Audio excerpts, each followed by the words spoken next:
Mister beast internet का सबसे generous इंसान है या सबसे ज्यादा शार्प? एक आदमी एक अजनबी के पास जाता है, ऐसा शख्स जिसके पास तकरीबन कुछ भी नहीं, जो जिंदगी की सख्तियों से लड़ रहा है। वो इसके हाथ में इतनी रकम रख देता है जितनी उसने शायद पूरी जिंदगी में कभी एक साथ न देखी हो। फिर वो यही काम दोबारा करता है, फिर दोबारा सैकड़ों लोगों के साथ, हजारों लोगों के साथ, कभी गाड़ियां देता है, कभी घर दे देता है, कभी पूरे के पूरे जजीरे।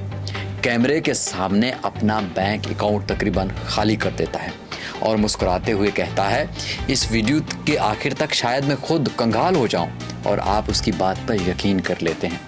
इससे भी अजीब बात यह है कि आप उसकी वीडियोस देखना छोड़ नहीं पाते, लेकिन आपके जहन के किसी कोने में एक बहुत छोटी सी आवाज़ ज़रूर उठती है, एक ऐसा सवाल जिसे सोचकर भी आपको हल्का सा जुर्म महसूस होता है। आखिर वो यह सब क्यों कर रहा है? दुनिया में कोई भी शख्स बगैर किसी मकसद के सब कुछ लुटा नहीं देता, और जितना ज़्यादा आपको लगता है कि शायद इस सब के पीछे कोई खेल चल रहा है, उतना ही ज़्यादा आप उसे देखते रहते हैं। आप इस खेल को पकड़ना चाहते हैं, आप समझना चाहते हैं कि आखिर हकीकत क्या है। आज हम यही समझने की कोशिश करेंगे, क्योंकि मुमकिन है कि इंटरनेट का सबसे सखी इंसान इंटरनेट का सबसे ज़्यादा हिसाब किताब रखने वाला इंसान हो, और उसने जो मशीन बनाई है वो सिर्फ पैसे पर नहीं चलती, वो आप पर चलती है। हजारों साल पहले जब न कैमरा था, न सोशल मीडिया, न यूट्यूब, तब भी दुनिया की तकरीबन हर तहजीब एक असूल जानती थी, तोहफा कभी मुफ्त नहीं होता। जब कोई आपको कुछ देता है तो वो सिर्फ एक चीज़ नहीं देता, बल्कि आपके कंधों पर एक ऐसी कर्ज भी रख देता है जो खामोशी से आपके अंदर ये एहसास पैदा करता है कि आप पर कुछ वाजिब है। आपने ये एहसास ज़रूर महसूस किया होगा किसी शादी में, जब कोई आपको बहुत कीमती तोहफ़ा दे तो फ़ौरन जहन में ख्याल आता है कि जब उसकी बारी आएगी तो मुझे भी उतना ही अच्छा तोहफ़ा देना होगा। या कोई अजनबी आपके लिए कॉफ़ी ख़रीद दे तो अचानक से उसकी किसी दरख्वास्त को या किसी रिक्वेस्ट को रद्द करना मुश्किल होने लगता है। तोहफ़ा इंसान को बांध देता है, और जितना बड़ा तोहफ़ा हो उतनी ही मजबूत ये डोर होती है।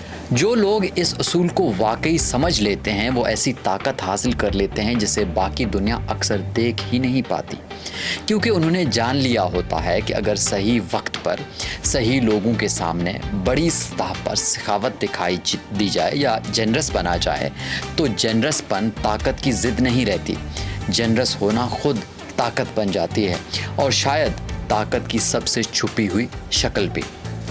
अब आप ज़रा गौर करें कि ये पूरी मशीन हकीकत में काम कैसे करती है। जब आप किसी शख्स को लाखों डॉलर बांटते हुए देखते हैं तो आपके अंदर एक ऐसा नफ्सियाती अमल शुरू हो जाता है जिसका आपको शऊर भी नहीं होता। आप सिर्फ एक वीडियो नहीं देख रहे होते, बल्कि आपकी कंडीशनिंग हो रही होती है। कई दहाइयों पहले एक माहिर नफ्सियात ने एक हैरान कुन हकीकत दरियाफ्त की। अगर किसी इंसान को हर बार इनाम दिया जाए तो कुछ अरसे के बाद वो उससे उकता जाता है, लेकिन अगर इनाम कभी मिले कभी ना मिले, कभी बहुत बड़ा हो और कभी कुछ हो भी ना, तो इंसान इस इम्कान का कैदी बन जाता है। यही असूल दुनिया के हर कसीनो की बुनियाद है। जवारी को असल नशा जीतने का नहीं होता, असल नशा उस शायद का होता है, शायद मैं जीत जाऊं।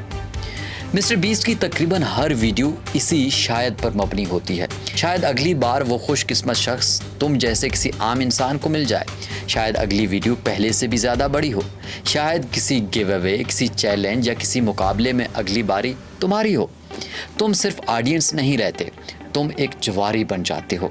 फ़र्क सिर्फ इतना है कि यहाँ लीवर खींचने के लिए कोई पैसे नहीं लगते, सिर्फ एक क्लिक काफ़ी होती है और तुम क्लिक करते रहते हो, फिर दोबारा फिर दोबारा।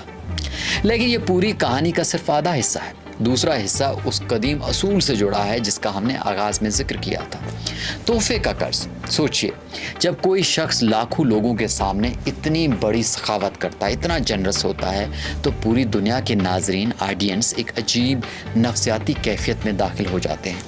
आप उसका दिया हुआ पैसा वापस नहीं कर सकते तो फिर उसका कर्ज कैसे चुकाएंगे? आप इसको वो वाहिद चीज़ देते हैं जो कि आपके पास है, अपनी अटेंशन। اپنی وفاداری، ہر تنقید کے وقت اس کا دفاع اور ہر نئی ویڈیوز پر دوبارہ کلک، ہر بار بغیر سوچے سمجھے۔ وہ لاکھوں ڈالر خرچ کرتا ہے لیکن بدلے میں ایسی چیز حاصل کرتا ہے جو ان تمام ڈالر سے کہیں زیادہ قیمتی ہوتی ہے، آپ کی مستقل اٹینشن۔ اور آج کی ڈیجیٹل دنیا میں اٹینشن ہی اصل کرنسی ہے، اس لیے لاکھوں لوگوں کو اس پر تنقید کرنا تقریباً غلط محسوس ہوتا ہے۔ آخر ایک ایسے شخص پر حملہ کیسے کیا جا سکتا ہے جو دوسروں کی زندگیاں بدل رہا ہو؟ اس کی جنراسٹی خود اس کی ڈھال بن جاتی ہے، اور اگر کوئی اس کی اسٹریٹجی پر سوال اٹھائے تو اس کے مداح، اس کے فینز پہلے سے بھی زیادہ شدت سے اس کا دفاع کرتے ہیں، کیونکہ کہیں نہ کہیں وہ خود بھی اس قرض کو محسوس کرتے ہیں۔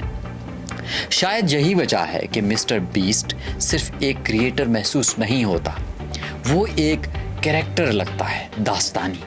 تقریباً 100 سال پہلے مشہور ماہر نفسیات کارل جنگ نے کہا تھا کہ انسانی ذہن میں کچھ ایسے اصلی کردار ہوتے ہیں، کریکٹر ہوتے ہیں ازلی، جو ہر تہذیب میں بار بار ظاہر ہوتے ہیں۔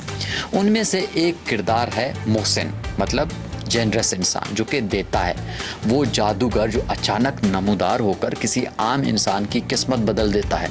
ہر تہذیب میں یہ کردار موجود ہے، کہیں پریوں کی ملکہ، کہیں چراغ کا جن، کہیں وہ پر اسرار مسافر کسی کے دروازے پر سونا چھوڑ جاتا ہے۔ مسٹر بیسٹ نے یہ خواہش پیدا نہیں کی، یہ خواہش پہلے سے ہی ہمارے اندر موجود تھی، اس نے صرف خود کو اس کریکٹر میں ڈھال لیا۔ اور جب کوئی شخص اتنی قدیم انسانی کہانی کا حصہ بن جائے تو لوگ اسے صرف ایک بزنس مین یا کریٹر نہیں سمجھتے بلکہ تقریباً جادوگر سمجھنے لگتے ہیں۔